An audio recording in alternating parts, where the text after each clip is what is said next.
Ladies and gentlemen, welcome back to New Japan Pro Wrestling's G1 Climax 26. We are on day 14, and as usual on G1 Climax, we're going to start things off with a series of tag matches.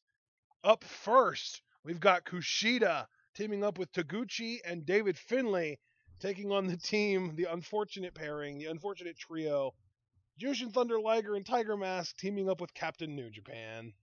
Yeah, we'll see if this team can actually win a match, but I'm highly skeptical. So, what are the odds of Captain New Japan being the person that gets pinned in this match, John? About as high as me being a scumbag about something in the course of this show, so there you go. All right, so we have our New Japan World players set to 17 minutes and 20 seconds.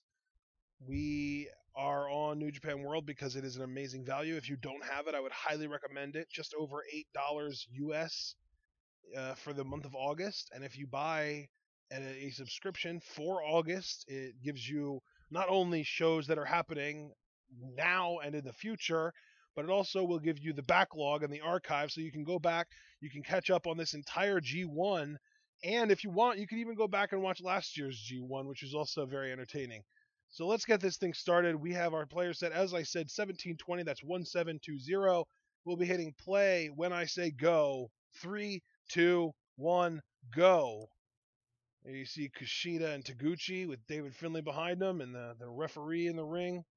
Tiger Mask looks to be starting this match out with Taguchi, and the bell just rang.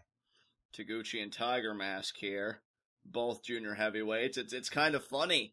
Tiger Mask and Jushin Thunder Liger sitting across the ring from the IWGP Junior Heavyweight Champion Kushida. It'd be very interesting to see if Kushida would get pinned by either Tiger Mask or Liger, what that could potentially mean for the championship picture. As you see now, Tiger Mask off the ropes, Taguchi vaults over. Tiger Mask now vaults over. Taguchi follows through. Hip attack to Tiger Mask. Yeah, and I'm 100% sure Jushin Thunder Liger has held that junior heavyweight championship multiple times in his career. He really kind of made a name for himself with that title. Now the funky weapon there misses the hip attack there. Spinning back kick by Tiger Mask to the rear. And I was kind of stepping all over it. Almost kind of river dancing on it. Liger, an 11-time junior heavyweight champion. Wow, that's impressive. He's damn near the Ric Flair of the junior heavyweights with how many runs he's had with that gold. And now the wrist lock there. Now Captain New Japan really wants in. I think Tiger Mask will think against that as he's still wrenching the wrist lock on Taguchi. And there comes in Liger. He got the tag. And now he's going to maintain control of the wrist lock. Nice arm wringer there. Another arm wringer. Really going to soften up the arm of Taguchi. Which is funny because we know the rear is the primary weapon. But nothing wrong with the one-armed man as your opponent. And now... No, definitely not. I'm fairly convinced Jushin Thunder Liger has held every lightweight, junior weight, whatever, under a certain weight limit titles there are in the world. Oh, He's held all of them, man.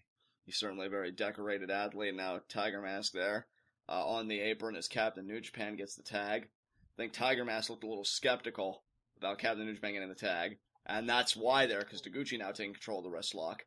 As soon as Captain New Japan gets tagged in, he loses control of the momentum for his team.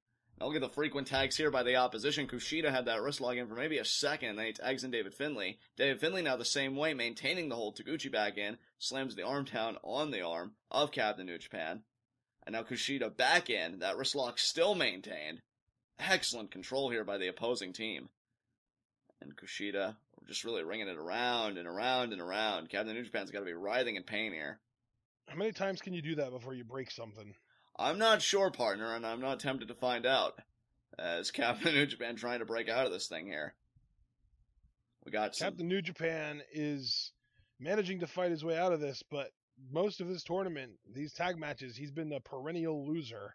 Indeed he has, partner, I'll tell you. With Kushida making mincemeat out of that arm, I don't think that trend's going to change. Look at that counter! Into the Fujiwara by Kushida. Captain New Japan was thinking shoulder block. Kushida said, not today. You would think Liger would go after Kushida, but he's actually kicking his own partner, Captain New Japan. I love Liger, man. I love that. I think he's so old and he's had such a storied career. He doesn't take shit from anybody. As Kushida now arm breaker over the shoulder. Jushin Thunder Liger has been wrestling for longer than WrestleMania has been a thing. And that's all that needs to be said there, folks. Uranagi there by Captain New Japan as he looks to make a tag. Who's he going to tag in? And it's Tiger Mask. Tiger Mask in there with the IWGP Junior Heavyweight Champion Kushida. Kushida ducks the kick. Could it be a Dragon Suplex? No, full Nelson. But Taguchi hits the hip attack on Kushida. Spinning back kick by Tiger Mask to Taguchi's midsection. Kushida in the corner. Nice kick there by Tiger Mask. Tiger Mask now, could it be his own version of an armbar? Yes, it is. Crucifix armbar. Crucifix armbar there. David Finlay coming in. The claw blows to the body there, breaking it up. Tiger Mask has made Captain New Japan, oddly enough his tag partner tonight, tap out to that very same crucifix armbar. Pele kick there by Kushida. As David Finlay, I think, maybe the freshest body to tag. Kushida doesn't think about a tag. Could it be a Tiger Bomb here? Tiger Bomb by Tiger Mask. And doesn't even initiate the pin. I think Tiger Mask realizes it would be a greater utility to go get a tag to keep their chances of winning in this match alive. Tiger Mask 4, a 6-time IWGP Junior Heavyweight Champion himself. He's been around the block as well. Absolutely. David Finlay there with the drop kick to Jushin Thunder Liger. Now he's going to shoot him off into the opposite corner, but Jushin Thunder Liger versus the Irish Whip. There's the palm strike to David Finlay. Wow, Liger in just all kinds of control. And now Taguchi and hip attack to Jushin Thunder Liger. David Finlay took out Captain New Japan on the apron. Now Taguchi and David Finlay have got Jushin Thunder Liger isolated. What do we got here? Hip attack in the corner. David Finlay charging. Back elbow there. Kushida, knee to the head there. And now David Finlay, could it be a steamroller? Partner, this team is cooking now. They are cooking, and that steamroller isn't going to get the job done, but for some reason David Finlay insists on going for the pin every time. I think David Finlay felt confident because that steamroller was preceded by, a triple team effort there. Or a double team effort, because I don't think Captain New Japan, I think he's still out. There are the uppercuts there by David Finlay. As you've noted, partner, David Finlay has quite an affinity for those uppercuts. Backslide here by Liger. 2, 3 count. That's it! Wow! Captain New Japan's team won! Holy crap. That's gotta be a first. It is. I kept saying this team was due for a win, and they finally got one at David Finlay's expense. And of course, it wasn't even Captain New Japan that got the win. Can I just mention, though, that this is the second time, as it relates to being in the ring with Jushin Thunder Liger, that David Finlay's been caught in a pinning predicament? Yeah, he's a young lion. He has a lot to learn yet, and if there's anyone that can teach him, it's definitely Liger, but he's not going to teach him before he is allowed to take advantage of it, Exactly, and Kushida just kind of looking at David Finlay, and for good reason, because the backslide is one of the most rudimentary holds in wrestling, and David Finlay just got beat by it. And this has got to be an amazing sensation for Captain New Japan to have his hand raised, not out of pity, but out of actual victory. And Jushin Thunder Liger was a real difference maker there. He was the difference maker there. He won the match. Absolutely, partner. And David Finlay there showing his respect. He's got to be frustrated with himself that he got caught by that. And do you think David Finlay's going to take all of these matches when G1 Climax ends? Do you think he's going to really better himself as a performer? Oh, I think he's learning. I think he's got nowhere to go but up. He's got everything to learn and nothing to lose. I would certainly agree with your assessment there, partner. Tiger Mask, Captain New Japan, and Jushin Thunder Liger all sharing the ring in victory. It's a foreign sensation, but one that they are reveling in as Captain New Japan gets his hands raised, even though I think he did the least amount of work. And now everybody bowing to the audience. Is getting beat up considered work? I don't think it is, partner. Well, then you're probably right. And what tag team match do we have on tap here? Up next, we have the team of Chaos, represented by Hirooki Goto and Tomohiro Ishii, taking on Los Ingobernables de Japón, represented by SANADA and BUSHI. Who do you have in that match, partner? Well, considering we've already seen BUSHI has been kind of exposed as a weakness in these matches involving SANADA and them taking on 2 G1 competitors, it's probably safe to say Chaos has got this thing locked up. I would certainly agree with your sentiments. I see no reason to contend them as Jushin Thunder Liger celebrating among the people here, winning the opening tag bout of G1 Climax Day 14 here.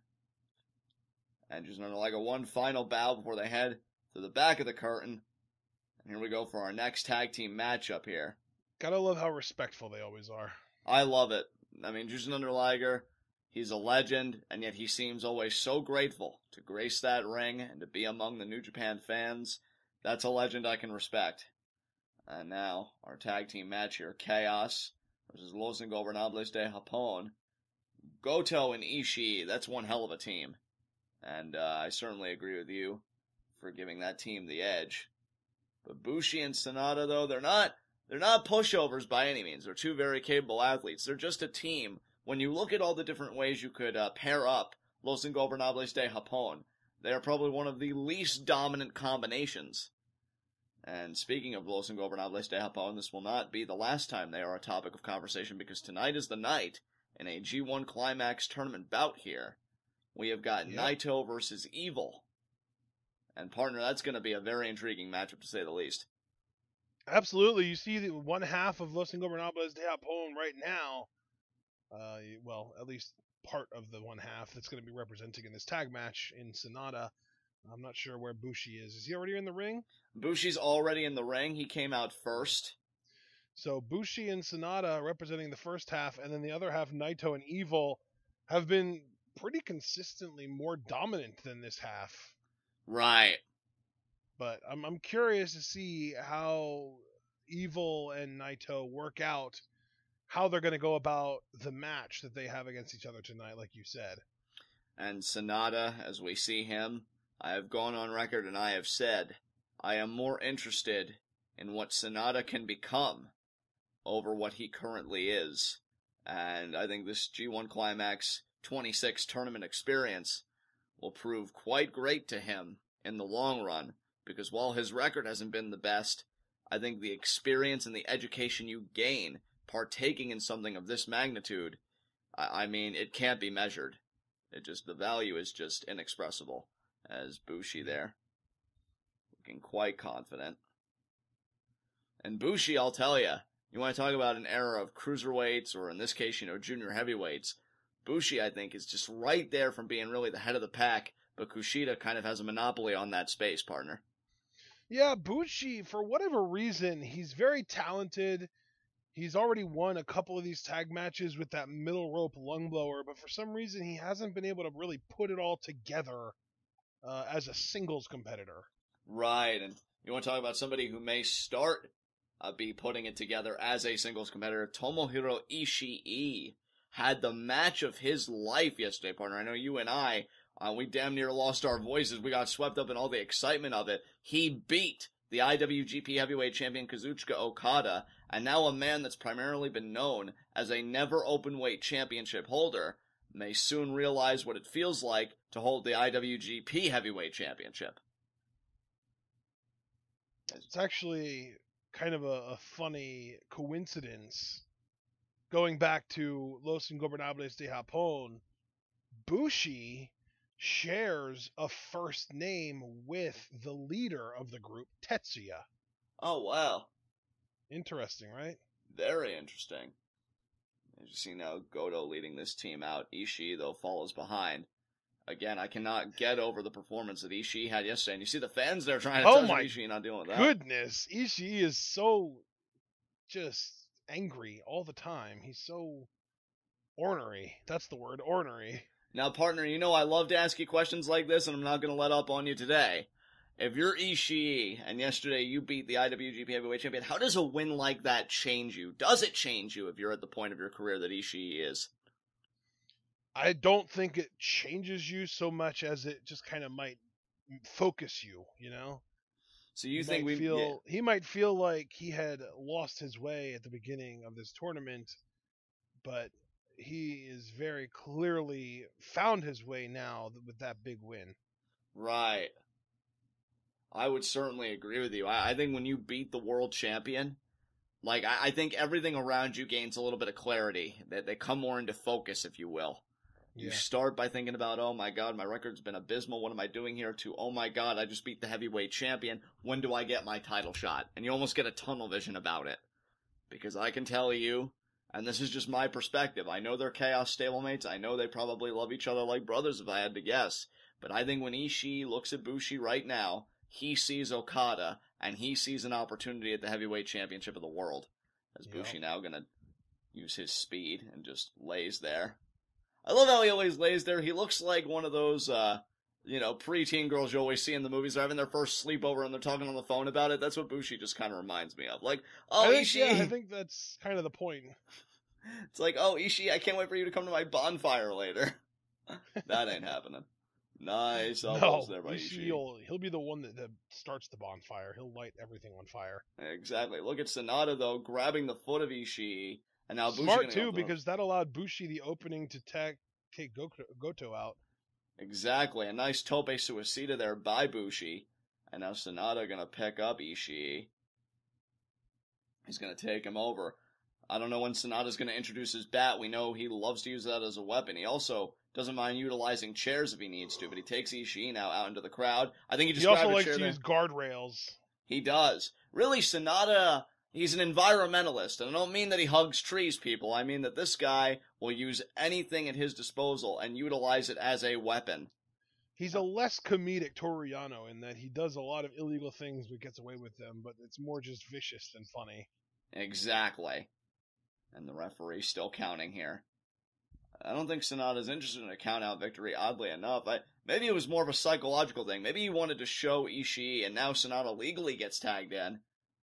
This is what I can do. I think he wanted to soften Ishii up and then come back in for the tag, while Bushi was taking care of Goto over on the other side of the ring. I would have to agree with you there. And now, double back elbow there by Bushi and SANADA. And that barely even took Ishii off his feet, too. Oh, he's such a powerhouse. And his build, he's like a brick house. He's so low to the ground. Exactly. Now Bushi gets tagged back in. And now watch what he does here with the shirt, guys. He's going to choke Ishii with it. And there it is right there. Much like SANADA, utilizing every little thing as a weapon. I think that's so smart by Los Ingobernables de Japón, partner. Yeah, absolutely. Now Ishii still being choked. The referee has got to force Bushi to break it. Ishii was all up in the ropes. He had that held in for 14 seconds. I was counting. And now SANADA tosses the shirt in. Wow. And this is how the referee is still distracted.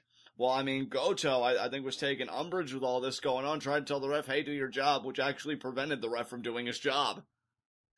And that time, he had it held in for 13 seconds. So Bushi, a total of 27 seconds choking Ishii with shirts. I'll tell you what, if you're Ishii, you're probably really grateful that you barely have a neck to begin with, but I digress, and SANADA now picks him up in the head. That's an excellent point, yeah. He really doesn't. Look at the forearms there by Ishii. This guy's such a hard striker. SANADA, though, vaults over, vaults back. Frog, here's his drop kick. And he got it. Right on the money, partner. You know what? I still think Okada has one of the best drop kicks in the business. If not the best drop kick in the business, but SANADA's closest. There's a nice back suplex there. I love SANADA's drop kick, or rather Okada. I love Okada's drop kick, but there's a weakness to it. He claps every single time he does it. It's an audible sound that warns you that you're about to get drop kicked in the face. Right. Oh, I think Ishii was going for a brainbuster already there. A nice power slam there by Ishii to SANADA. And now, I'll tell you, Ishii going to try and make the tag here. And he does. Goto coming in now. Goto's legal. This is another guy that loves to strike. There's a forearm there to SANADA. Another forearm. Third forearm. Fourth forearm. Bushi coming in, though, and stopping it. And now Goto reversing the Irish whip. Corner lariat there. And Goto is dominating right now, partner. And there's a spinning heel kick right to the face of SANADA. He's the fresh man. Everyone else has already been in this match, and there's the backdrop driver. Hooks the leg here, too. SANADA kicks out. And Goto, I mean, like you and I have said time after time, he's a guy that's just right there. Could it be the Ushigoroshi? And SANADA slides out. Waist lock. Back elbows there by Goto. Breaks free. Off the ropes. SANADA, back elbow there. And now, moonsault? No. Drop kick. Goto moved out of the way. SANADA saw that coming. Great athleticism on display. Bushi gets a tag back in. And do you think it's risky having a junior heavyweight in there with a heavyweight partner? Well, you can't just have SANADA be in the entire match. You've got to make some tags to keep him fresh. That is true. There's the drop kick. Is it going to be preceded by the windmill? I believe it was. Yeah, I'm pretty sure it was. Camera work a little bit shoddy tonight for my liking, but I digress. As now we got... Well, there's basically very few cameras and no commentary on this show, unless you count us, which, yeah, I think we're doing commentary, right? Exactly. And that DDT just rocked Goto, and it allowed Ishii to be taken off the apron by Bushi. Now SANADA back in, I believe illegally. Yes, illegally, because Bushi never made a tag. There was the knees to the chest. There's the back elbow there by SANADA. Bushi now, lung blower. Gonna hook the leg here. 1, 2. Ishii comes in and breaks it up. Great defense by Ishii there, partner. Yeah, he headbutted Bushi and kind of rolled through it. That was actually pretty cool. Yeah, looks like Bushi's actually going up to the middle rope, getting ready to try for this middle rope lung blower. If he hits it, I can tell you that Goto's going to be pinned by Bushi here. But so far, every time he's tried it against a heavyweight, they've avoided it and make that consistent. Exactly. And now SANADA step up Enziguri there. Ishii now went for the lariat, missed. Could it be the TKO by SANADA? Ishii slips out. Ducks the lariat. There's a German by Ishii. Bushi now regaining the vertical base. Ishii now going to feed Bushi to Goto. Goto picks him up. Could it be the Ushigoroshi? No, it's not. And missed the lariat. Oh, backslide. Liger wanted this earlier. Bushi will not, though. And there's an Enziguri there with the free leg. Bushi off the ropes. Goto catches him again for the third time. Ushigoroshi! And there you go. You've been wanting to call that all match. I have. And could it be the GTR? Already? It is. Instant GTR for the win. 2, 3 count for the win is right. Goto and Ishii, chaos reigns at G1 Climax 26, day 14. Again, Bushi, the weak link on that whole team. And to even say that Los Ingobernables de Japón has a weak link is a feat in itself. I think that what we've sort of been observing is that it's easier to protect Bushi when it's 3 men, when you have 2 heavyweights there instead of just 1. Right. You know, it's better because Naito and Evil are, you know, that's 2 G1 competitors in the ring that can kind of, in a sense, protect Bushi. And when I say protect, I don't mean literally like defend him and make sure that he doesn't get touched or anything. I mean protect in that, you know, if he would have gotten pinned, maybe there are just more bodies with the ability to break up a pin and get the tag and get into the ring, you know? Oh, I completely agree with where you're coming from, partner. And, you know, Bushi, he ate the GTR. The Goto Revolution will be televised on this night as Goto and Ishii pick up the tag team victory. And what match do we got next, partner? Up next, ladies and gentlemen, we have got a very...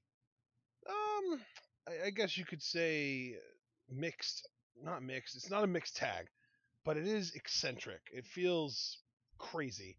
Okay, so rather than continuing to build it up, Tanahashi teaming up with Makabe and Juice Robinson. That seems weird, doesn't it? Very interesting team.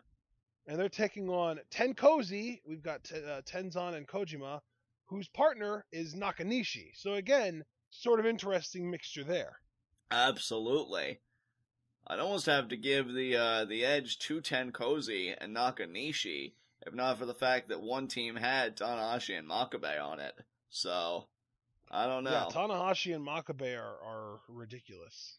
And I will say this too, giving credit where credit's due. I think Tanahashi and Makabe kind of lucked out, because I think Juice Robinson may be one of the most credible young boys in New Japan, despite that status. So, who do you got in this match, partner? Yeah, you know what? I think I have to go with the team of Tenkozy and Nakanishi. Okay. Very interesting, as that team will be making its entrance first. Tenzan, we know, his G1 Climax tournament story, a bit interesting. He wasn't even going to be in the tournament this year, but Kojima gave up his spot to Tenzan. And I'll tell you, partner, in hindsight, it may have been the best trade Kojima ever made, because while Tenzan's really been struggling to build a worthwhile G1 Climax tournament record, in fact, I believe he's even been mathematically eliminated by your estimation as of yesterday. Yes, he has. Kojima has been on the roll of his life in these tag team matches. Yeah, he has. So much of a role, in fact, folks, that Kojima will soon be challenging Jay Lethal, and yes, you heard that right, Jay Lethal, for the ROH World Championship. So, I mean, it's not even a fair trade-off. I think that trade-off was wholly to the benefit of Kojima, oddly enough. Well, it wouldn't have been that unfair if Tenzan would have just performed better in the tournament. And that's certainly true, but think about what's going through your mind if you're Kojima. And I'm being serious about this. Maybe this is just me, because I know I have more of a jaded view than probably Kojima does. But I'm thinking to myself, man, I lucked out. I could have had to have competed in 9 matches just to get a title shot, granted at Wrestle Kingdom 11, the biggest show New Japan has. But now, just because I did well in these tag matches, where I don't even have to work the whole match, I'm getting an ROH World Championship match. I mean, if you're Kojima, you're sitting pretty well right now. I don't know. I mean, you also have to take into account that he would have had a shot at Okada in the tournament, and if he would have beaten him, that would have given him a title shot anyway. That is very true, and beating Okada, given his record, is a very huge deal. I believe, Okada sits at 5-2 right now, correct? Yes, that is correct. Only 2 people that have beaten him are Marufuji, who's nipping at his heels at 4-3, and Ishii, who's a little bit more behind at 3-4. Right. And you want to talk about a guy that's anything but behind, Tanahashi, who has been on the roll of his life, had 3 losses to start, was 0-3 to start this tournament, much to the incredulity of myself, my partner, and many other New Japan viewers. But Tanahashi has roared back into this tournament. 4 straight tournament victories, partner. Yeah, he's been dominating his last 4 matches. I don't really know what happened that made him snap into it, but man, he was in a real funk, even to the point that he lost to Tama Tonga. Yeah, that might have been the match, because I think that was Tanahashi's 3rd loss, wasn't it? Because he lost... That was, yeah. His first one was SANADA. I believe second one was Makabe, right? Yes. And then, yeah, the 3rd one was Tama Tonga. But I think, now that I'm looking at the standings, SANADA might have been the most devastating loss on there, because other than the Tanahashi match where SANADA won, SANADA only has 1 other win on the board. He's 1-5 outside of the Tanahashi match. Right. Yeah, SANADA beating only Tanahashi and Goto. And I think Tanahashi, though, losing to Tama Tonga, probably went to his locker room, probably threw a water bottle or maybe that ice pack just across the room and said, "That's it. I'm better than this, and I'm going to show everybody I'm better than this," and he hasn't looked back since.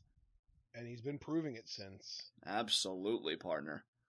And you got Juice Robinson, Makabe, and Tanahashi. A unified front, and they're going to need to be.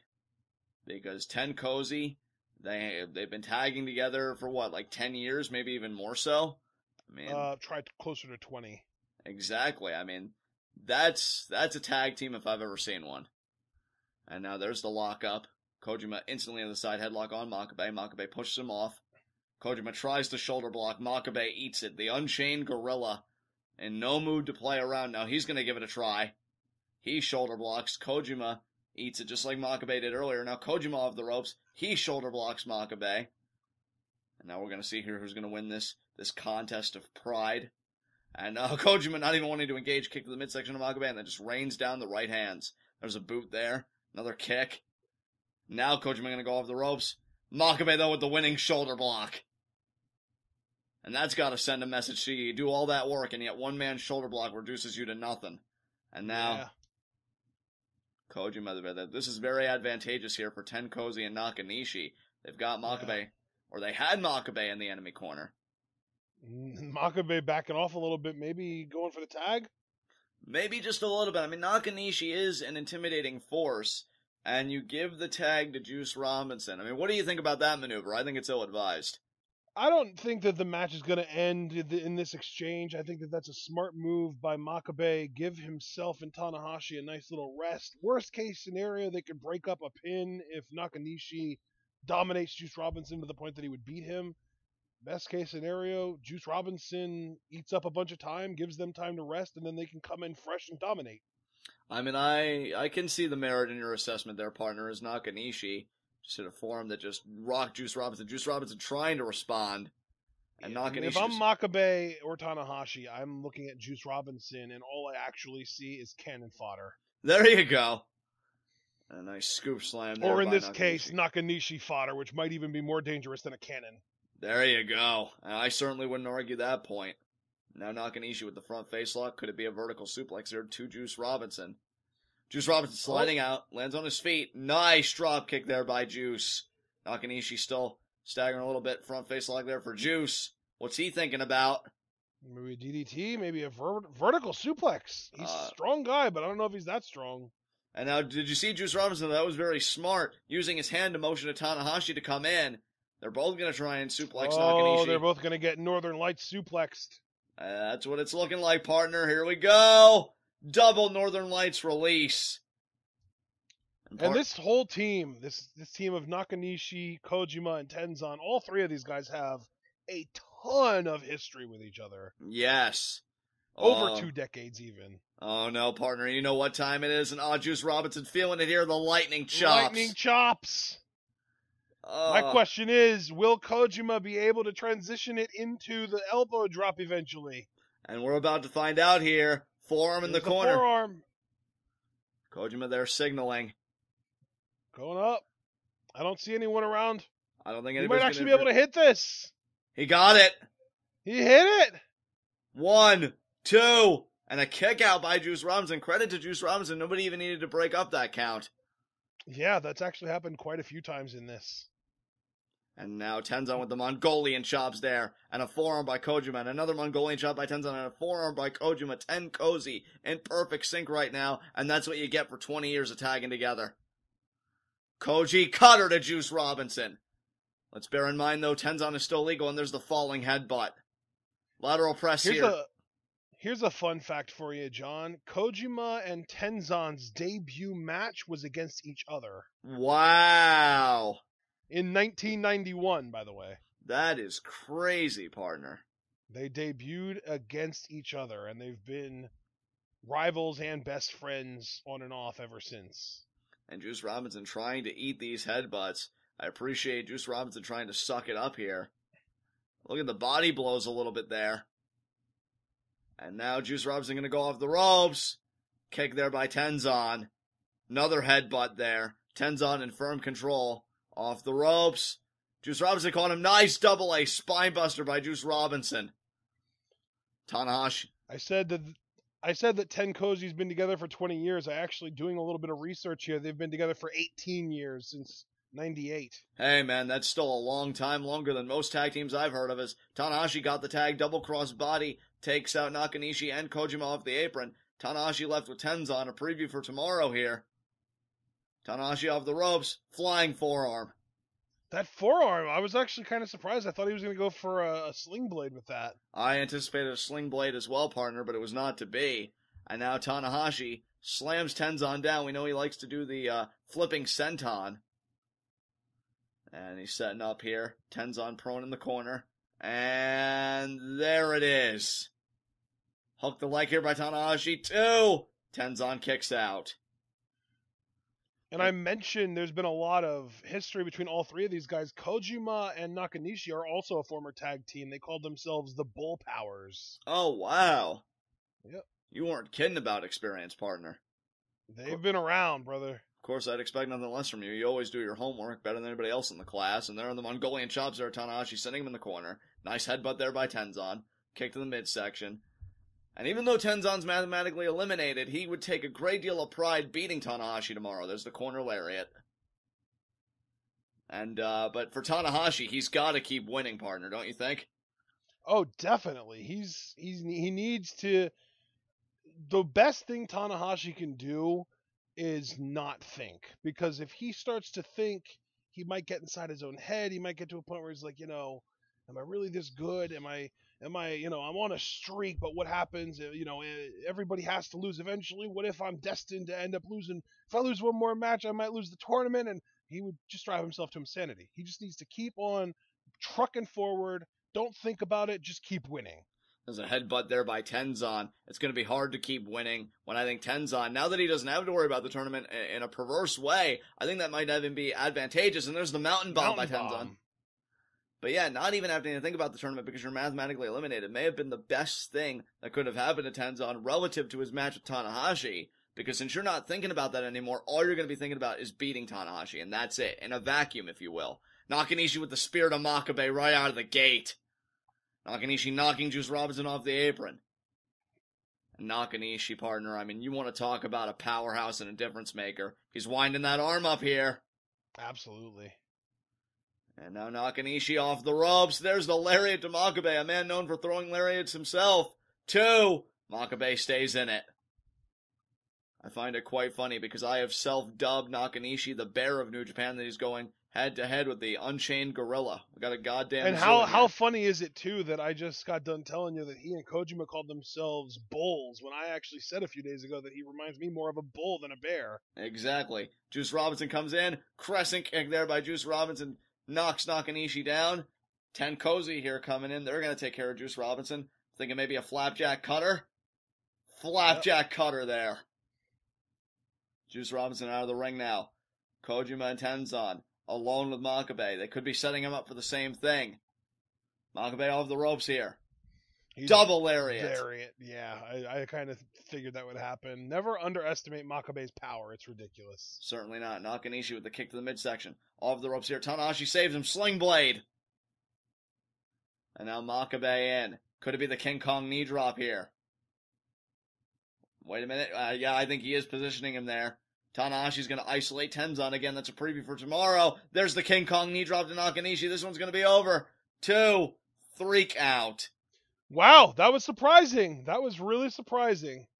Absolutely. Makabe. Man, that was a really fun match. And John, I don't know if you realize it. I don't know if anyone listening to this realizes this that hasn't been following New Japan for a few decades because it's been so long, but every single heavyweight that was in that match, meaning everyone except for Juice Robinson, is a former IWGP World Heavyweight Champion. That is crazy to think about, partner. All 5 of them. Tenzan, Nakanishi, Kojima, obviously Tanahashi, and even Makabe. All former IWGP World Heavyweight Champions. That is ridiculous. Yep. That very decorated class. Makabe held it once. Tanahashi's held it 7 times. Kojima 2 times. Tenzan 4 times. And Nakanishi once. Wow. Yep. As you see now. Did you do the math while I was going through that? No, I couldn't even follow it, partner. That's why I said I'll tell you, a grand total of 15 world title runs between these 5 men. That is ridiculous. With almost half of those title reigns coming from one, that being Tanahashi. Hey, partner, that's what I said earlier in the bout. You do your homework better than anybody. As Tanahashi there, standing tall in the ring, Tenzan frustrated. Can Tenzan play spoiler here? Can he be a roadblock to Tanahashi's momentum? We're going to find out tomorrow. Yeah. Tanahashi, Juice Robinson, and Makabe win this one. And Makabe will be facing Goto. I know they weren't in the same match together today, but I just wanted to bring that up. That's going to be a hard-hitting matchup there. And speaking of Goto, his tag team partner from earlier tonight, Tomohiro Ishii, will be taking on SANADA, and they were in the same match together. I'm telling you, if I'm SANADA and I saw Ishii versus Okada and I saw Ishii was willing to just drop Okada on his head to win a match, I just form a lump in my throat. Because what the hell is Ishii going to do to me tomorrow? But that's then, and in the now, Juice Robinson and Tanahashi celebrating with the New Japan fans. Great tag team victory for them. And what match do we have next, partner? Up next is our tag team main event. We have got Chaos teaming with Marufuji. Chaos this time represented by Okada and Gedo. Taking on the Bullet Club represented by Bad Luck Fale, Tama Tonga, and Yujiro Takahashi. Who do you got winning that one? I think Yujiro is going to pin Gedo, as usual, when they get in the ring together. Oh, Gedo. But hey, the beauty of our business partner is anybody can beat anybody else on any given night. Absolutely. I never would have guessed that Tanahashi and Makabe and Juice Robinson would have won that match. I thought for sure Juice Robinson was going to end up getting pinned by Kojima or maybe even Tenzan, but hey, surprises can still happen. We've gotten pretty good at picking who's going to win these matches, but even then, it's never a guarantee. We could get a sequence where Takahashi actually ends up getting pinned by Marufuji or the IWGP World Champ Okada. Exactly. I mean, you never know with tag matches as chaotic as this, pun not intended, given that we're going to get the remaining representative of chaos here. Yeah, that's another thing too, is Marufuji and Nakajima have been doing a lot of teaming with Chaos lately. You have to wonder if maybe Chaos has got their roots in Pro Wrestling Noah at all.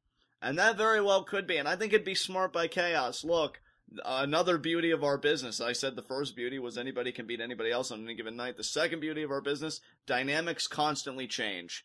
You know, I think there was a time when Chaos probably ruled the roost. Then you had Bullet Club, and now I think we're seeing the dawning, if we're not already in it, of the Los Ingobernables de Japón era. And, you know, when you have those different dynamics come into play, you've got to preserve yourself. You know, you've got to continue to survive and thrive in your environment. So I think it'd be very smart for Chaos to expand at this point in time.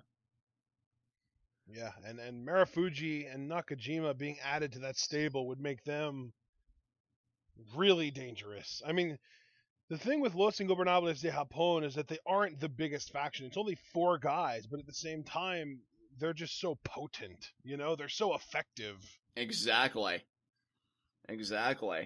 Like, sure, even if we want to bring it back to WWE, the Shield were a 3-man group, but they still ran the place despite there being a countless number of people that disliked them. They never were on the same page as much as the Shield was. Well, we can say that here as well. Chaos is great, but their namesake, they really live up to it. They are a chaotic group. I mean, we just saw 2 of their members try and kill each other yesterday between Ishii and Okada. You never really know what you're going to get with Chaos, but with Los Ingobernables de Japón, they are all on the same page. Or at least we think they are. We'll find out more specifically about that later tonight when we see Naito versus Evil. And I mean, Okada, he definitely looks confident, but if I'm Okada, and again, I mean, you know, I'm merely projecting here, I can't get inside Okada's head, but I am just so relieved. I mean, I'd take the loss over being able to keep my health. The way Ishii dropped Okada on his head, I mean, you even referenced, partner, in the course of that match, that was the same kind of pile driver that effectively ended Austin's career, or at the very least took a lot of time away from it. Well, the pile driver itself happened in 96 or 97, and Austin went for another 6 or so years after that, but it shortened his career by a pretty significant amount. It shortened his career by a significant amount. I think it forced him to change up his ring style, because he used to be, for sure. You know, he used to be more technically sound before we got the brawler and everything else. Not a lot of people, I think, really know that. At least, you know, this newer generation of fans, I think they'd be surprised to know it. And Okada, when he got hit with it, I mean, that's one for the highlight reel. But he's back in this tag match tonight. He's looking to win. And against the Bullet Club, that's easier said than done. Definitely. And now you see there, Bad Luck Fale, the underboss.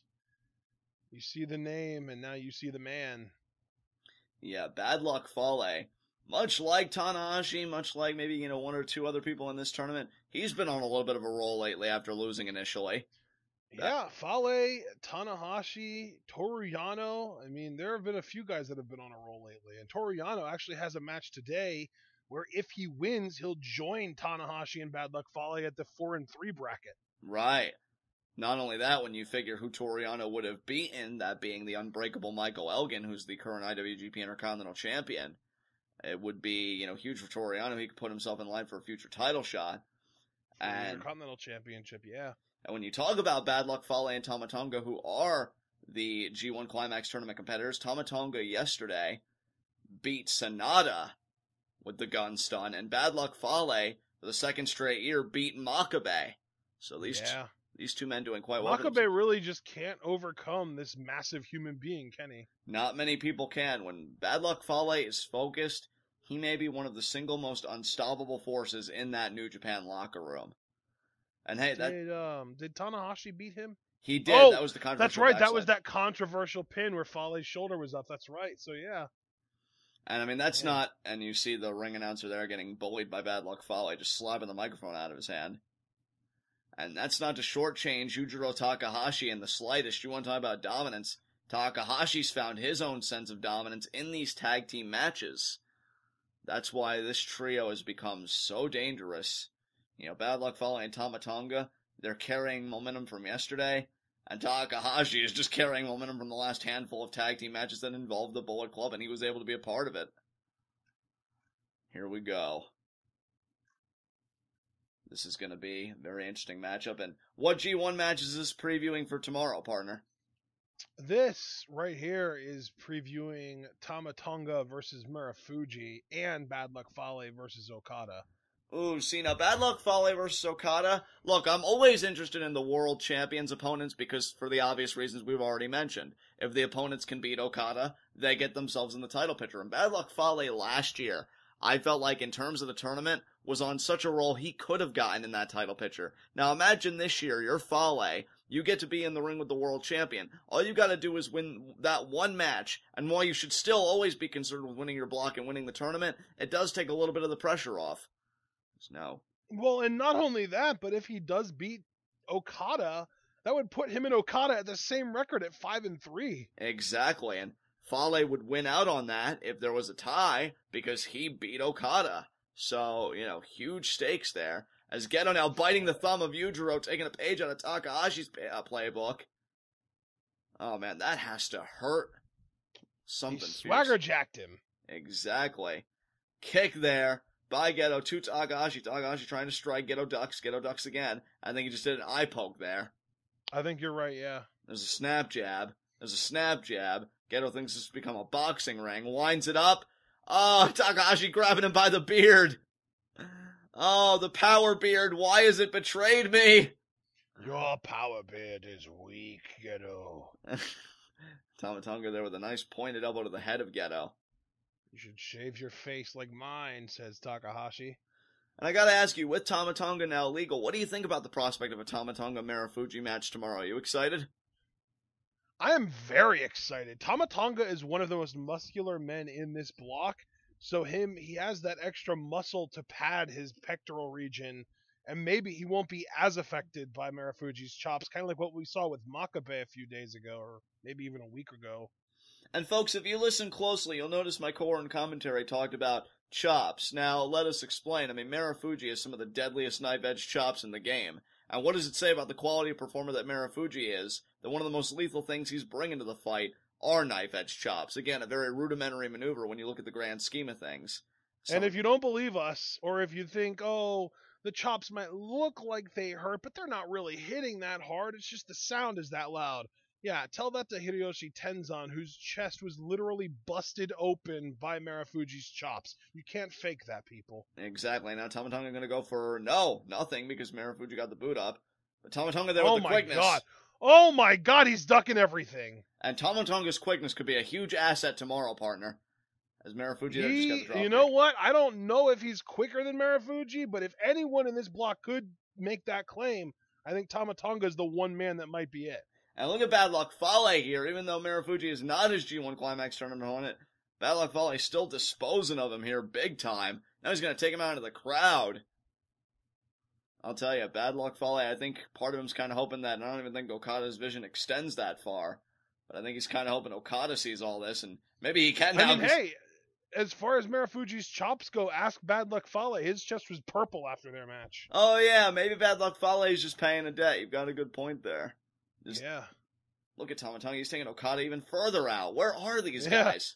Is the Bullet Club going to win this by countout? I think that they would be want amazing. To. I look Fale, taking his time going back to the ring. But they won't, though, because the referee isn't going to count until they get back in the ring. Yeah, there you go. That says everything you need to know. And that's Marufuji. I thought it was Makabe for Okada at first, but it's Marufuji. And Tama Tonga right on the attack. Tama Tonga, yeah.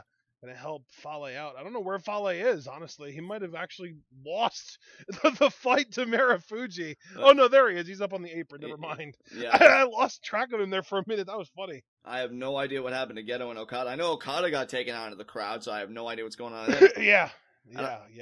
They're both out in the crowd, I think. Tama Tonga there. Try to pin, Marufuji kicked out. But that's still so smart regardless, because even if you don't get the count-out victory, Okada and Gedo are now so far away from Marufuji. Marufuji is beyond isolated. Now Tama Tonga with the body shots here. Marufuji's not even technically isolated. The other two guys are just so isolated that Marufuji feels isolated. Exactly. And now Takahashi knife edge chop there in the corner, and I think he's only confident enough to play this game because his boys are on the apron. There's another knife edge chop there by Takahashi. Yeah, Okada and Gedo aren't even isolated. They're deserted. just a straight shot there. I thought Takahashi was thinking about like a bionic elbow or something, but he wasn't. Fale now getting the tag. I don't think Takahashi is one to pay homage to Dusty Rhodes. Certainly not. And just sitting on Marufuji. Marufuji stays in as we got a visual of Gedo there. Of Gedo, yeah. And that might even mean that he's either going to go get Okada or that Okada's already up, because we know Okada's a little bit tougher than Gedo, and by a little I mean a lot. He is the IWGP World Champion after all. And if it's neither, I'm actually kind of shocked Gedo can be separated from Okada for this long, but I digress. Neither the midsection there by Tama Tonga. Crazy to think about. I know. Tama Tonga and Marufuji, this is a preview for tomorrow. What a knife edge chop there by Marufuji, and Tama Tonga not going to play that game. He goes right for the eyes. And the referee just looked surprised. He didn't even look angry. He was just like, oh, wow, why would you do that? And Marufuji slides out of the vertical. Waistlock. Back elbows, though, by Tama Tonga. He fights out. Off the ropes. Marufuji follows through. Tama Tonga ducks. Now he's going to go off the ropes again. Marufuji follows through again. And now it's the chase is on here, people. Tama Tonga follows through again. Slides through and headbutt. I thought he was going to do a dropkick, but it was the headbutt to Marufuji. Oh, I think that was the roundhouse super kick. And there's a lariat there by Marufuji. Yeah, Marufuji might play along with Tama Tonga, but I don't think that Tama Tonga realizes just how quick Marufuji is, even at 36 years old. And here comes the champion, and here comes Fale. Another preview for tomorrow here. Okada trying with the forearms. Fale seems ready. Okada ducks the lariat. DDT. There's the kip up there. Yeah, that kick DDT combo has been so effective for Okada. What a flapjack to Takahashi. And now bad luck Fale. Partner, if you're Fale, actually I should ask, if you're Okada, you think you can topple the big man tomorrow? I think that the one thing Okada has that not enough people give him credit for is size. He's 6'3", he's a bigger guy, he's got long limbs. I think that if any sort of traditional Japanese wrestler could handle Fale's size, Okada is the one that can do it, because he is tall, he is long. A lot of the traits that we usually associate with Nakamura are also true for Okada. Right. And Okada, we saw him scoop slam Fale earlier. He tried for a tombstone. Fale resisted. Fale caught Okada. Samoan drop. Yeah, that's going to be painful for Okada. You're dropping on your back, and you're getting that big Tongan coconut of a head on Fale dropping on your stomach. Oh, could it be the grenade here? And a dropkick by Okada. Ingenious counter. Takahashi takes the tag for himself. The counter was great, but so is the dropkick, man. He throws the best dropkicks. Exactly. Takahashi there throwing Okada into the corner. Charging. He's going to move? There's the... No! Yes, he is. Well, he didn't move, but he countered. And now, Fisherman Buster there. Already? Wow. I feel like he usually waits until later in matches to use the Fisherman Buster. And that was close. Takahashi was one count away from being able to say that he pinned the IWGP Heavyweight Champion. And that would have ensured him a championship opportunity if he would have gotten that in. Certainly. And now what the hell is Takahashi thinking about? Nothing, it seems, because now the inverted neck breaker there. Yeah, that reverse neck breaker did so much damage to Ishii yesterday, but it just wasn't enough to get the job done. Certainly not. Gedo now coming in. Swirling around Takahashi, almost confusing him here. There are the snap jabs again. Gedo and Tama Tonga in there. Oh, he missed a strike. Tama Tonga got knocked down by Gedo. I thought he was going to go for the gun stun almost. I did as well, partner. There's the jawbreaker by Gedo. Could it be the super kick? He got it. Nailed it. Hooks the leg here. 2. Takahashi stays in it. Takahashi staying alive, keeping his team in this match. Meanwhile, Gedo might be running out of tricks. Seemed like he was going to do the flatliner. And now Takahashi there sends Gedo into the opposite corner. Gedo gets the boot up. Oh, bad luck Fale. Oh, just throws Gedo there into Takahashi. What a boot by Takahashi. Now he's going to set him up. There's another a single leg drop kick. Oh, wow. I thought he was going to just do another boot there, but no, the drop kick, like you said. And there you see Marufuji and Okada both breaking up the pin, but that might have been a mistake because that annoyed Tama Tonga and Bad Luck Fale, and if they're going to take them out of the ring. And now we've got Takahashi all by himself in the ring with Gedo. And could it be the DDT here? Gedo counters! No. Cradle! 2! Oh, I was so ready to say 3. Oh, and given what we said at the start of the match, Gedo could have really used that. There's the lariat, though, by Takahashi. Oh, it's over. That rocked Gedo. Gedo's not going to be able to counter the DDT for a second time. There it is. Gedo is a great competitor, but he's not a G1 competitor. Exactly. Takahashi got it done again. That DDT has really been paying the bills as of late. Yes, it has. That has been getting the job done consistently for him. Kind of like what we could have said last year about Yoshihashi's senton, or even Tama Tonga's head shrinker. Right. And now both of those men are in G1 this year. That kind of makes me believe maybe Yujiro will be back in G1 next year. Hey, you never know, partner. I'd put good money on that. I'd fully expect Kojima back in G1 next year as well. Maybe even Nakanishi, although I don't know if he can handle the schedule at his age. Exactly, and there you see Takahashi, Tama Tonga, and Bad Luck Fale. Bad Luck Fale has a match with the champion tomorrow, Kazuchika Okada. Huge opportunity for the underboss, while Tama Tonga, in what should be a very interesting bout, definitely very technically sound, have a lot of quickness and strikes. Tama Tonga versus Marufuji. That's going to be a barn burner in my estimation. We might be getting some Gaijin guests in G1 Climax next year. Maybe Adam Cole, maybe Adam Page, maybe even a certain big guy that was just released from the big WWE company in America. Oh, that'd be a very interesting prospect indeed, partner. You never know who's going to show up, who's going to throw their hat in the ring. That is G1 Climax. But here at G1 Climax 26, the two men who are in it of the Bullet Club, Tama Tonga and Bad Luck Fale, they've been on a bit of a roll. This is a two-match win streak for them. They carry over their momentum from yesterday. Meanwhile, Okada, this is his second straight loss, so is he going to be able to get his head on right tomorrow against Bad Luck Fale? That's a great question, and we're going to have to just wait one more day to find that out. But until then, this is going to be the end of part 1 of the G1 Climax. This was your tag team main event, and the show is about to go into intermission. So we are going to end recording here, and we will be back for Toru Yano versus Michael Elgin. Stay tuned.